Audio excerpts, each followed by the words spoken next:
Good morning, guys. It is very early. It is 5:17 a.m. apparently, and there is a new patch for the game, and I'm pretty surprised. There's a lot of good stuff in here. Now, I thought all the buffs were pretty much over with the last patch, but apparently not.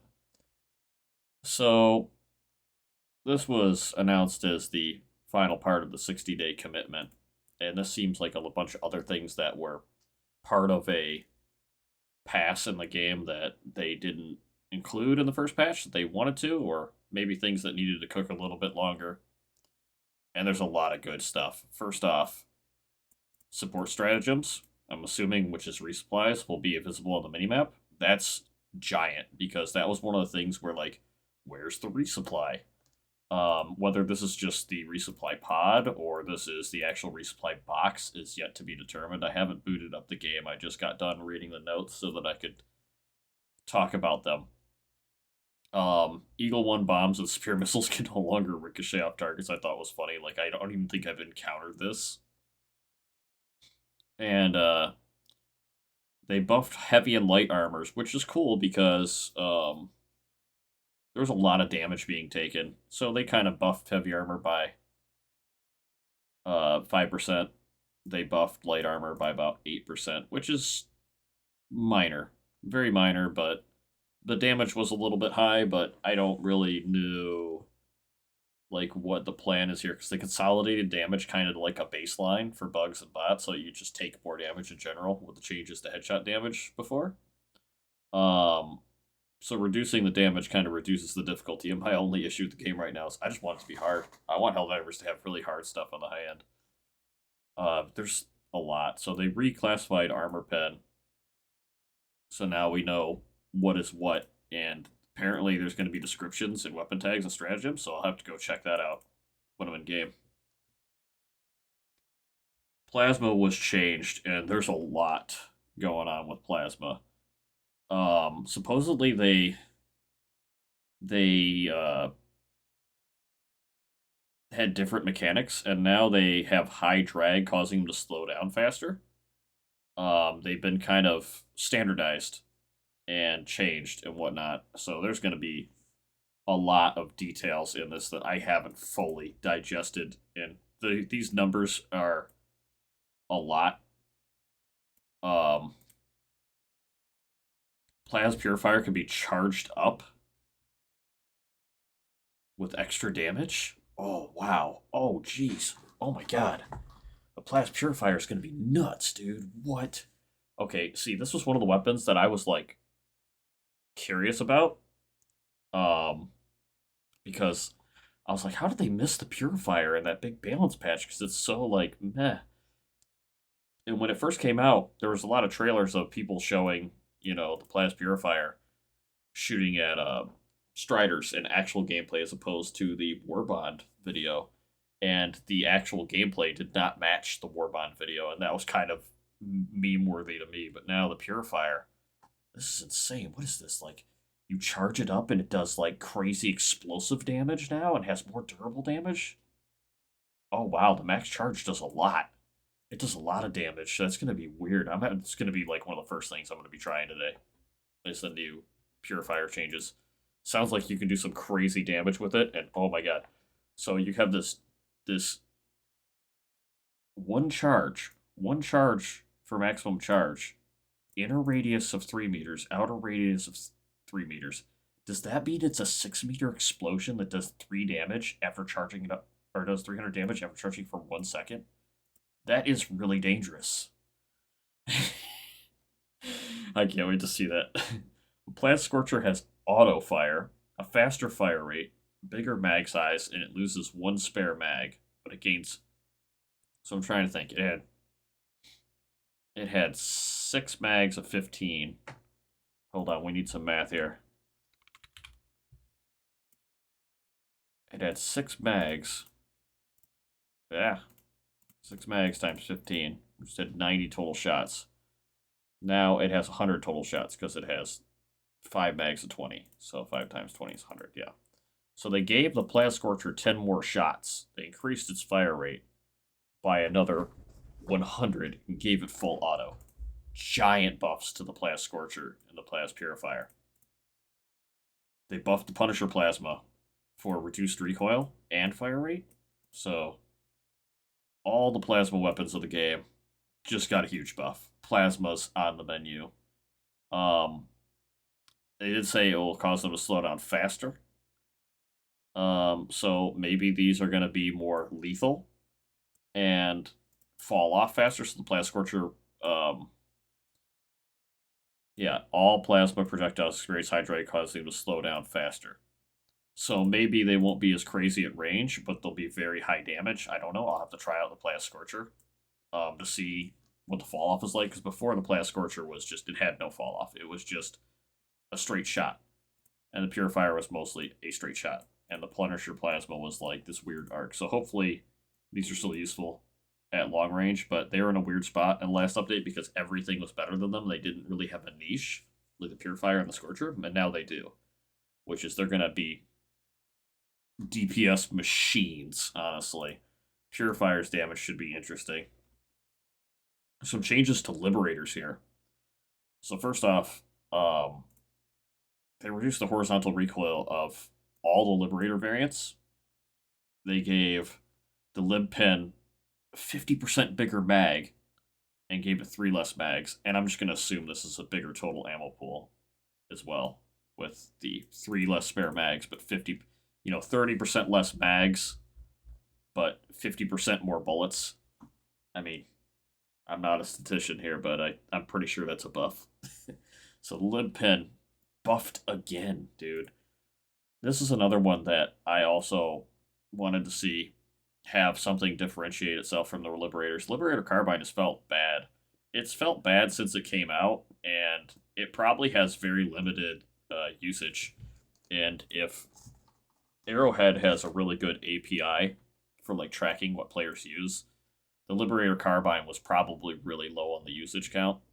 So it makes sense that it gets a buff where it gets a reload speed to differentiate itself from the default Liberator and becomes a little bit easier to use with faster ergonomics. Gives it a little bit more of a niche and role, so now it can pump out its damage faster, which it already did, but now can even do it even better. The Educator also was another one that I was kind of like, where's this gun supposed to be at? Because a lot of other guns similar to it got buffed, but the Educator kind of stayed the same, and I was like, it still felt off. So they just made it.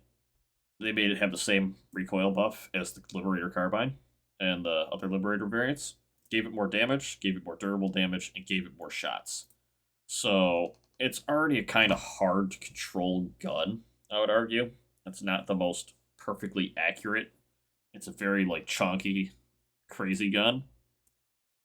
And I'm glad to see this get buffed. I'm glad to see the durable damage go up. I'm glad to see the bullets go up, especially with all the other assault rifles getting huge buffs. I feel like it should follow suit. The Tenderizer can now fire 850 RPM, which is crazy. I can't wait to try that out too. That's going to be fun. That even has a fire rate bonus.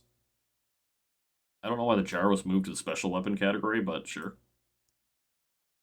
Actually, pistol buffs here. So I'll go backwards with these because I want to talk about this first. The stem pistol got a spread decrease, which is nice because it was very... it shot the darts everywhere, and the muzzle velocity was really slow, and this will make it easier to hit other teammates, and considering it says it fires them at like hypersonic speed, seeing the muzzle velocity go up is quite nice. The spread is going to be more quality of life as well, which was kind of funny because the stem pistol was, I would argue, perfectly balanced for what it is when it released, but the quality of life increases make it more fun to use by far, and I believe that's one of those follow the fun first kind of things that there seem to be following lately. Secondly, a buff to the Verdict and the Senator. They both get up-tiered a level of penetration, which with the stem pistol being on the menu was a strong choice, and the grenade pistol already being a strong choice. The Peacemaker and the Verdict and the Senator were kind of weaker choices for quite a while. So they're probably not seeing as much use of these because people want to run stems or grenades. You run utility to kill Fabs and Ness, or you run stems to heal your team. depending on what you're doing. Well, this will give these sidearms a lot better. The Verdict getting triple the durable damage and another level of armor pen. So the Verdict is 3 and the Senator is 4. So that means um, the Verdict will be medium armor pen and the Senator will be heavy armor pen, which is crazy because it means it'll be able to penetrate anything other than a fucking goddamn tank because it's not anti-tank. That's crazy for the revolver. And the Senator also getting double durable damage and damage increase. So the Senator's gonna be a big boy. It's gonna be a big boy. Grenade and grenade buffs too as well. So throwing knives, I don't know about throwing knives, man. I really don't understand. Like, they were really cool when the chargers had different leg hitboxes and you could kill a charger with throwing knives. It was very fun to throw 4 throwing knives at their leg to kill them. Thermites obviously do that same task, but better, and kind of invalidate that old strategy. They changed throwing knives; they can't penetrate through the armor of a charger anymore. Giving them more usages from 8 to 20 just increases the silliness of it as a beam pick, which is fine because they're not that strong. They're not that great. They're really silly. They are a beam pick. I can't really see when you would want to use a throwing knife over a grenade. I really don't, but I feel like they need a little bit more oomph. Something. They need something like just throwing and spamming a bunch of them. They're shoot a gun.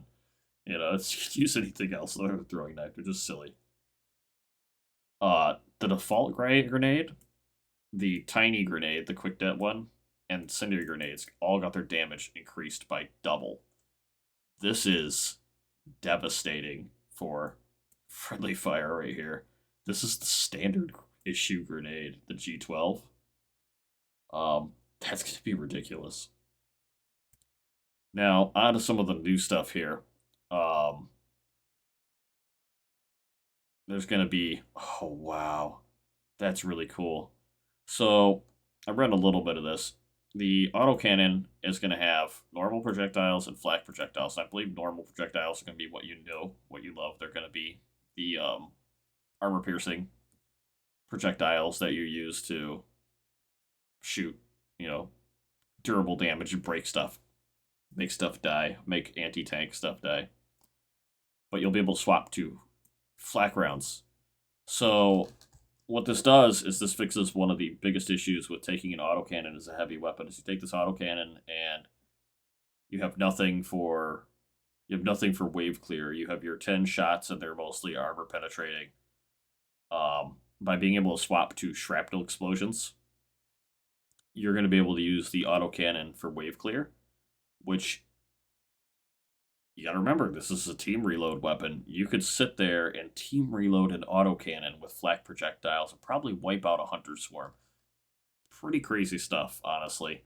Depends on how big the flak range is and how it works. There's not really any numbers here. I don't really know the health values of enemies. I'm not a numbers guy in this. I'm more of a feel guy.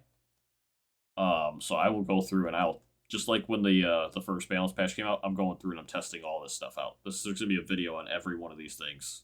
They will be going through all this eventually. Recoilless rifle, same deal, except normal projectiles that we know and love as the super buffed rockets, but also high explosive rounds, which are supposed to have a big explosive radius and be bad against tanks. But I like this whole larger explosion radius, more explosion damage. This is the risk versus reward. This is the overpowered weaponry people want. This is the way. This is the kind of stuff right here. When you increase the grenade damage by double, you also increase the friendly fire damage by double. This adds to the silliness and zaniness of the game. And seeing people accidentally kill themselves with the autocannon and the recoilless is going to be great.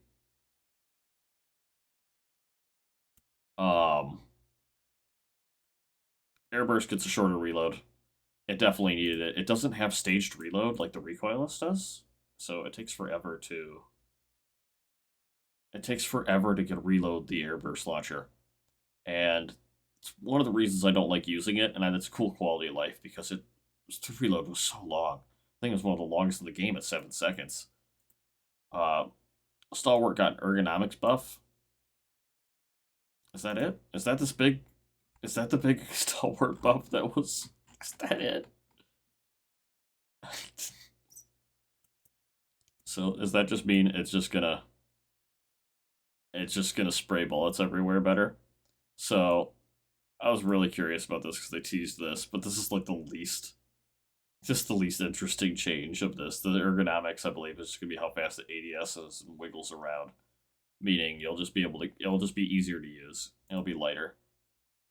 They buffed the machine guns, the bigger ones. So first off, they gave more magazine capacity to both machine guns, the big ones, the standard one and the heavy machine gun, which, oh, that's so good because the heavy machine gun, they changed the durable damage of it and it felt off, and I haven't used it since they did the durable damage nerf because usually I would use it to kill. I would use it to kill devastators, and I felt it immediately, but I also it was like a stealth nerf, so like I didn't know, but in my head I knew something was wrong. There was a lot of other good choices, so I gravitated away from it. With this extra 25 bullets, because it is still that level of armor penetration, will be interesting. And the starting spare magazines being 2 instead of 1 on the MG43 is nice. It's a nice buff. Uh, then there's backpack changes. One is the jump pack buff. It's going to be better. It's going to cool down 5 seconds faster. It's going to go up better, higher jump, and more momentum. So, jump pack back on the menu. Hopefully it feels close to the one from Meridia, because that's the one people wanted. That was the one that was really fun. Guard Dog gets a huge buff. So the Guard Dog now fires Liberator Penetrator rounds, which means there's a lot more that the Guard Dog can deal with, and it differentiates itself much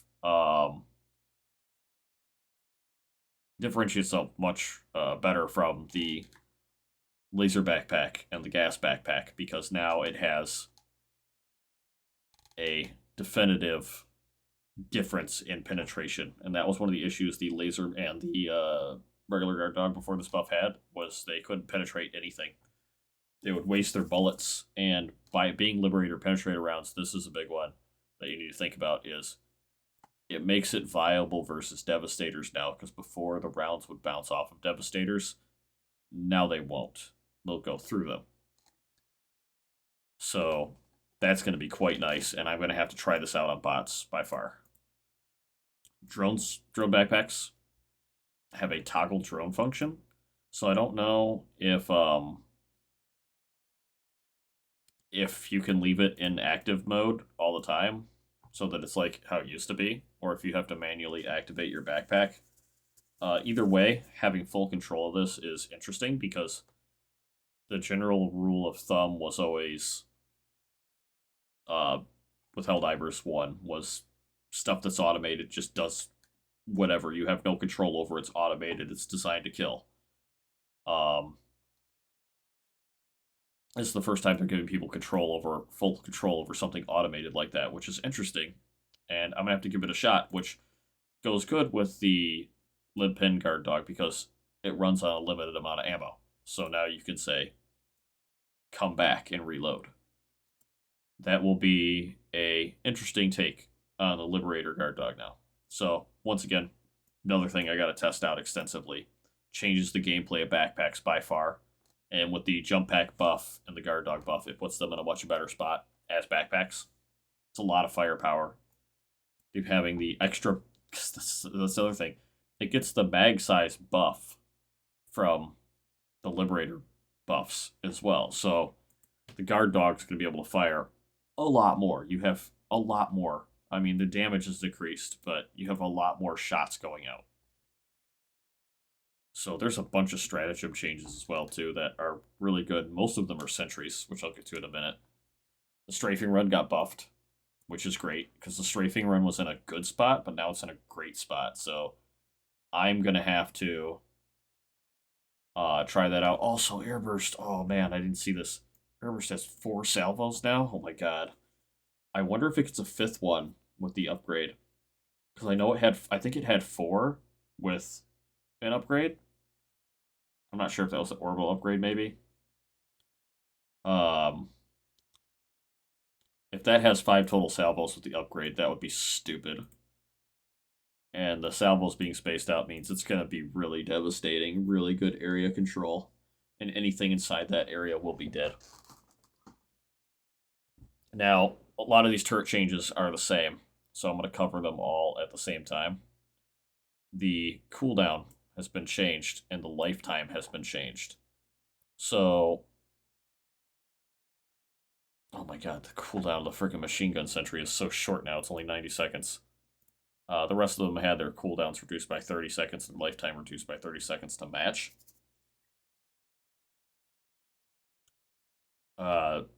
Gatling, machine gun, rocket, autocannon, and the Tesla all have reduced cooldowns. But first off, they buffed the mag size. They buffed the cooldown and the mag size of the MG43 machine gun sentry, which is crazy because that's a lot of 50 more bullets and 30 seconds better cooldown. This thing's going to be firing like mad. Now, it doesn't have that great of, like, it doesn't have anti-tank power, so a lot of times the bullets get wasted on this. But one of the sad things about these turrets before this buff is they run out of ammo too fast. And sometimes they shoot at stuff that you don't want them to. By giving them a faster cooldown, you just buffed full turret gameplay. And oh boy, there's going to be some more all turret bots missions on my channel by far. And that is just wild. Tesla towers shooting in 1 second instead of 3. Oh my god, that's so ridiculous. Tesla towers can be so dangerous. And this is one of the sad things about Tesla towers. You'd wait forever. You'd wait for that 3-second charge. It'd take forever to get that one hit. Super excited. Super excited to put Tesla towers down. Because they're going to murder everybody. Tank mines. I said they're changing anti-personnel and incendiary mines, but they're not. Those changes aren't in yet because they don't like them.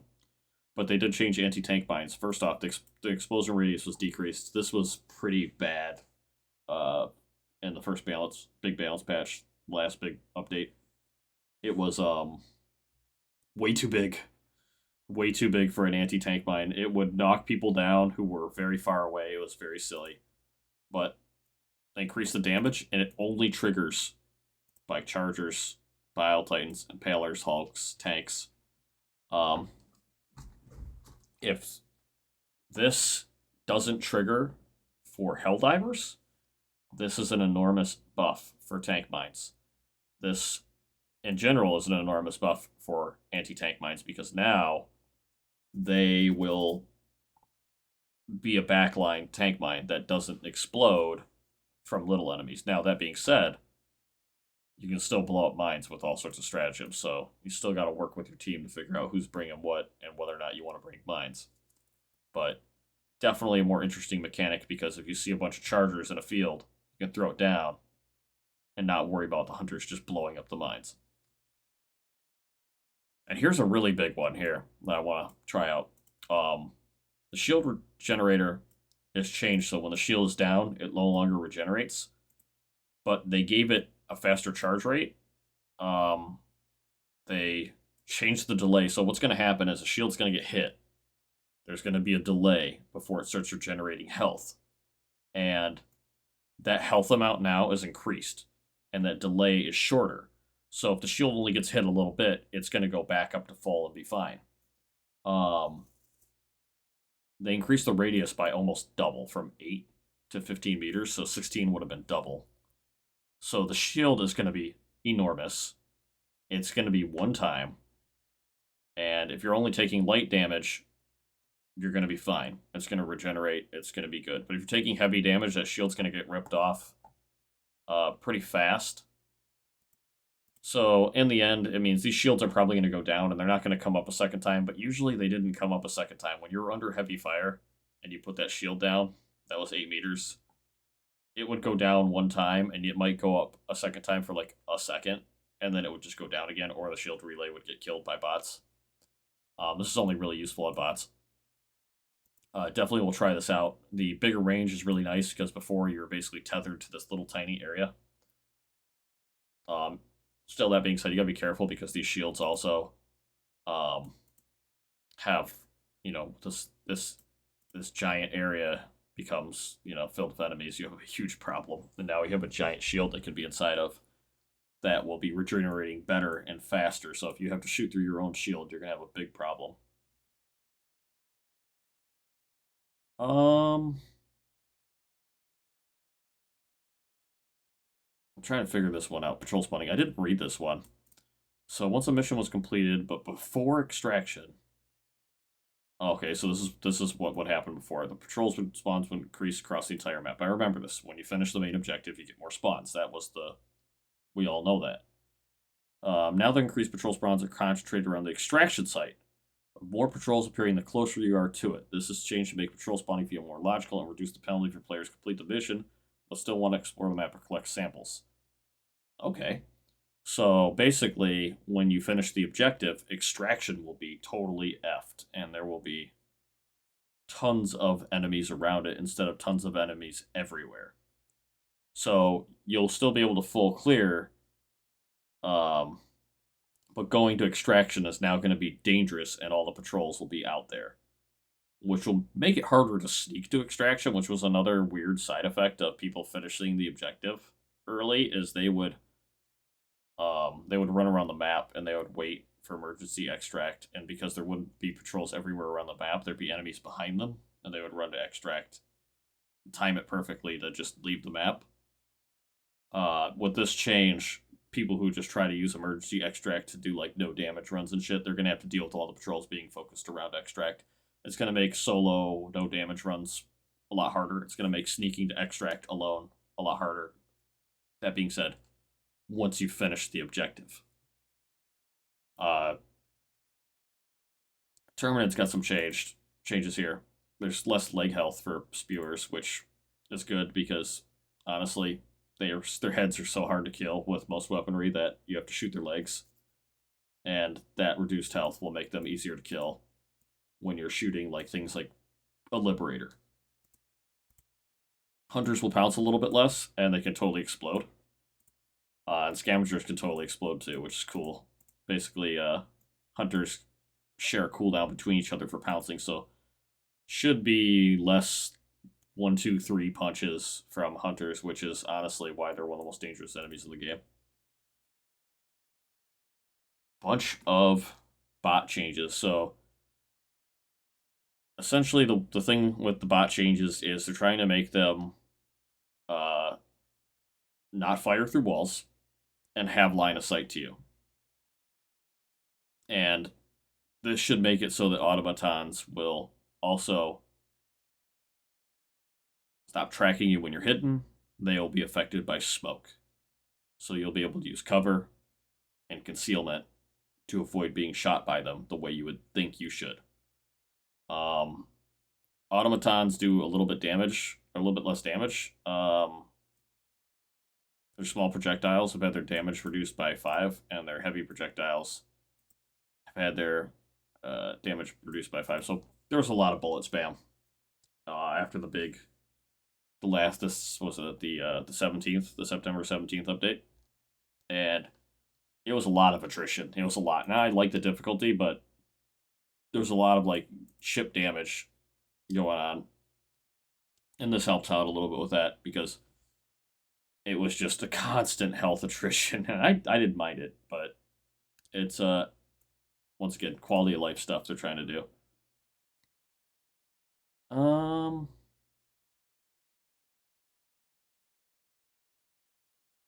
Trying to understand this. Oh, automatons have reverted back to using rocket launchers for their Hulk bruisers.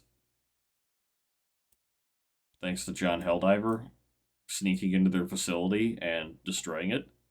So, the new Hulk bruiser cannon that they introduced was the most egregious, crazy knockback gun, and it had no explosion, but it was a laser that had knockback, which didn't make any sense to me. So you would get hit by this laser gun, and it would knock you down to the ground. Um, and I often refer to it as a tiny turret shot because there's the large cannon turrets, um, and then there was the tiny ones that use the heavy projectiles. I'm glad that they went back to rockets because if the rocket hits you, it knocks you down. Duh, forehead. You expect the rocket to knock you down. You expect the rocket to knock you down or kill you. You don't expect a laser to knock you down and ragdoll you around. It feels like BS. Devastators and Berserkers have reduced head health, and their armor's been reduced. So that will make Devastators a lot easier to kill. And they're kind of the bulk of the Automaton army on higher difficulties. They reduced the front armor of tanks by 1, and the rear weak spots of tanks have their own health pool.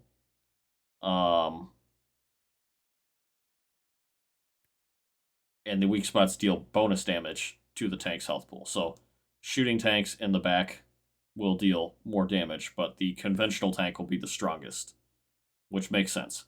But yeah, the front armor on tanks being 6 instead of 5 was pretty wild. I remember bouncing some crazy shit off of them, and I'd be like, dude, are you serious? Like, I watch a recoilless ricochet off the front of a tank. So for the armor being 5, for reference, 5, if you scroll up at the top here, 5 is anti-tank. So 5 is a recoilless rifle.